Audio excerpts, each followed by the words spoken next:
ईद का दिन था और हम तैयार होने लगे। तैयार होने के बाद हमने हमारे छोटे से कलेक्शन में एक परफ्यूम निकाला और उसे हम अपनी क्लॉथिंग के ऊपर, मतलब हमारा जो झब्बा था उसके ऊपर हम लगाने लगे।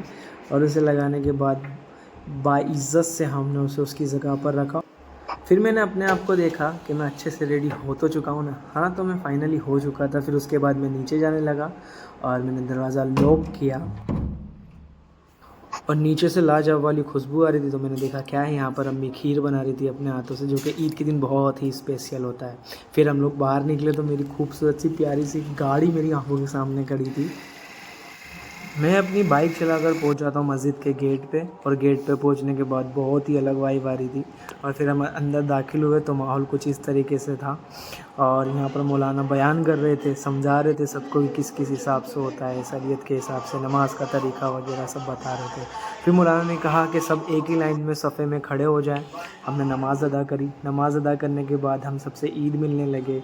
ईद मिलने के बाद जो मस्जिद का ट्रैफिक है वो आप देख सकते हो, मतलब कितने लोग आए थे और कितना प्यारा माहौल था।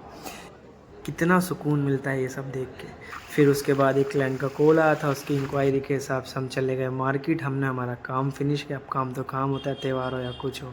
फिर उसके बाद हम उसे डिलीवरी करने चले गए और रास्ते में थोड़ा टाइम लगा वगैरह। फिर जैसे तैसे करके हम पहुंच गए। जब उनके घर पे पहुंचे तो काम देख के तो सारे ही खुश थे। और फिर उनकी डिलीवरी फ़ाइनल करके हम निकल गए वहाँ से। फिर वहाँ से हम रास्ते में थोड़ी मस्ती वस्ती करते आए। मैंने थोड़ी वीडियोस वगैरह उतारी। तो यहाँ पर एंड करते।